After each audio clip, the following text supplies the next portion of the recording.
Salam, good people. Welcome again to yet another episode of the introduction of Karinga.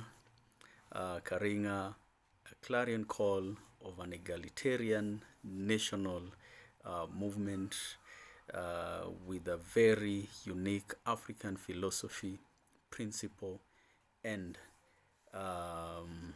values. Uh, we continue to encourage each and every one of us who is watching us to subscribe and also to like our YouTube channel, Isaac Mwirori. And by and by, we're going to grow as we continue with our African journey, especially in this period of Black History Month. A few questions people have asked me to clarify. One, it's about the artifacts that was stolen within the 800 years of African subjugation. And I would like to say the headways that have been made so far, what we have among the public, the international community so far, is in 2017, if I'm not wrong, 2018, thereabout, the French president Emmanuel Macron was elected in France as the president, and he promised that he's going to be the first European national leader to give back some of the artifacts. But until now, they've only returned two very small artifacts. And this has been a debate that has been raised time and again, and as recent as last year. And there was, according to Dr. Puri Dazims, in his in an interview with the East African magazine in 2020, they confirmed that this is a very hot debate among Europeans, and nobody wants to talk about it, even the parliamentarians, because it is like eating back the lies that they have been propagating to the citizens and to the people who willingly gave out their resources for a very constructive expedition in the new lands of developing the European economy and growing the democracy. But it turns out that that was a very big lie, and the children of those ancestors now are really finding it so hard to accept even what the international media has always propagated as African, that African news can only be hunger, war, diseases, and death. These are very well calculated national and foreign policy by most of the Europeans, but unfortunately the goose is really coming home to roost. Now, going on, people have also told me to redefine again what is Africa. And like I said in the beginning, we would like to use the word Alkebulan, but this is what the book has used, Alkebulan. But in the interview, I am using the word Africa because this is an introduction. We don't want to go into new words as we are introducing, so that we can carry along people in this journey. And Africans have been defined like people who have dark skin. Anyway, we shall look at some other definitions that Africans have been given over the history.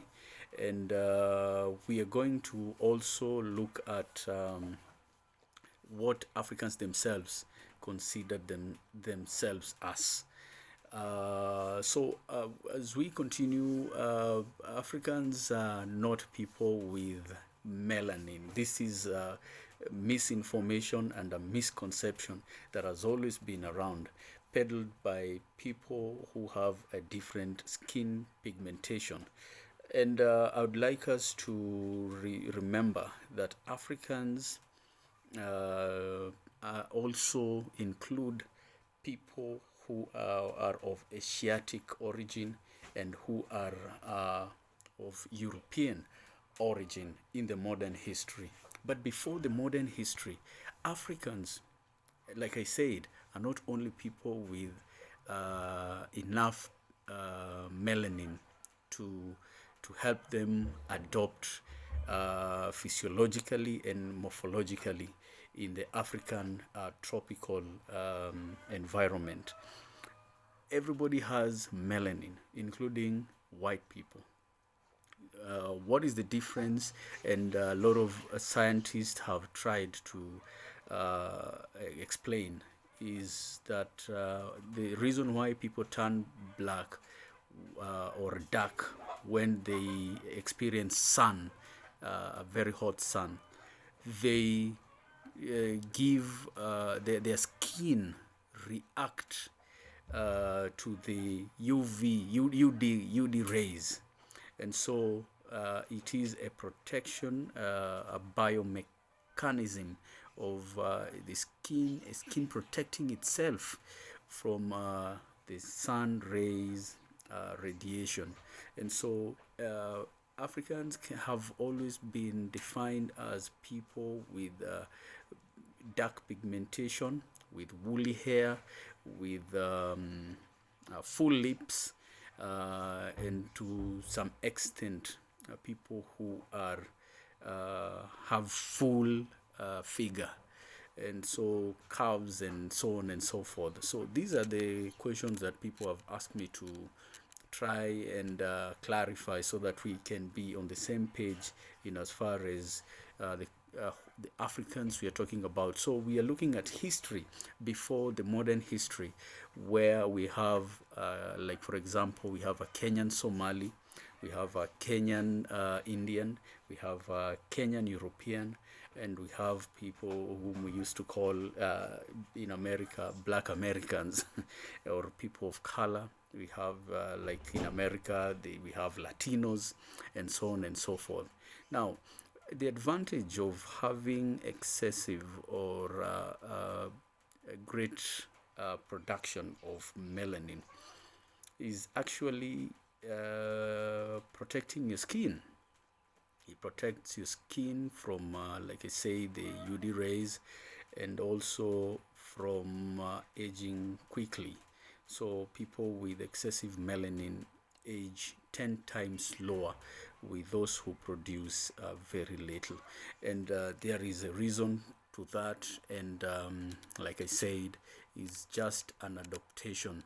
Also people with melanin, and that's why malaria is still rampant in Africa, because Africa is not a concrete jungle.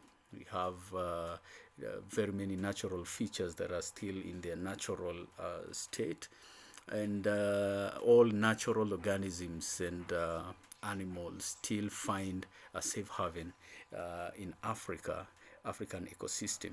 And so our melanin also protects us against the two kinds of malaria that are found in Africa. We have the Vivax, and we have the Plasmodium. So these kind of malarias really common in Africa, but we are able to weather them because of the production of melanin that our body mechanism is able to produce. Now, I want to also remind people that we have Africans who have maintained their original state, even if it has been skewed, because right now, even if we say that we want to talk like Africans or about Africa, there is very little in the urban African cities and towns that we can claim that was there before colonization. But there are people who were not really in great contact with the Europeans and the Arabs. And in Africa, we have different categories of people, like the Fulani in the West Africa. They have really tried to maintain who they are, and especially in areas like Chad and Niger. Again, we have like the Dogon people in Mali, who are believed to be descendants of the Copts of Egypt, the original Egyptians. We also have the people who are called the Hadza from Tanzania. They're still hunters and gatherers, and there are also others that I personally met in a place called Gorofani, in a village some few kilometers from Karatu town, and a place called Mangola. I met the Babati people and the Mangola people. The Mangola are equivalent of the Bushmen from South Africa. Now, we also have the Maasai in East Africa, both Kenya and Tanzania. And we have the Khoi and the San people in South Africa. We also have the Karamoja people in Uganda, in Kenya. And then we also have the Karo of Ethiopia, very another ancient community of the Tuareg in northwest Africa, Niger, and some part of Mali and Libya and Algeria. These are the people whom the Western type of Christianity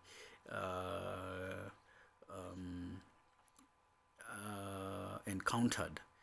These are the people who encountered the Western kind of Christianity, unlike people in Egypt and especially Alexandria, who encountered the Eastern type of Christianity. We have a lot of other indigenous people in modern times who have remained loyal. Like in Kenya, we have the Turkana people, we have the Pokot, and so on and so forth. The El Molo, the fishermen, who are very few in Kenya.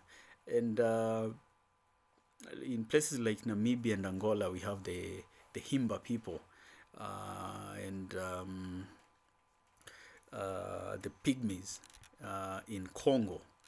These are very important people that we need to, if we want to go back in time and learn the ancient civilization of by Africans, which of course, like I said, there is nothing that you'll find is 100% pure African today. A lot of influence here and there through the historical encounters has really changed a thing or two. For example, in my community, I come from the Kikuyu community in Kenya, and we have always believed, for example, that we are Bantus because this is what we were told.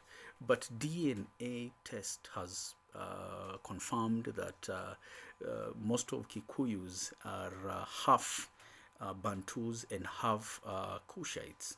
And this explains a lot about the Kikuyus, because they don't fit in the Bantu category wholesomely, and they don't also fit in the Kushitic category. So DNA doesn't lie. This is the beauty of technology, and that's why in this African journey, our climax will be having an egalitarian global society.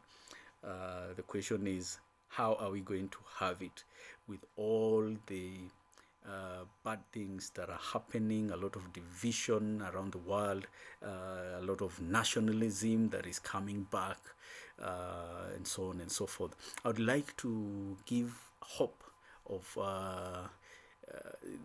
these impetus.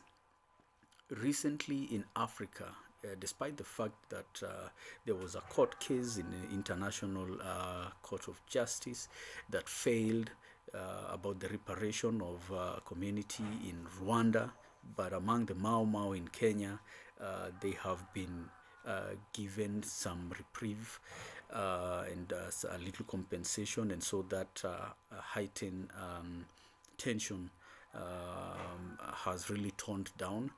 Uh, One hope that has come up is that recently the African Union has approved Swahili language as a business African language. And since Swahili is widely spoken and it is Bantu and Arabic, it is going to influence people who are already speaking Arabic in Africa, and it will be easy.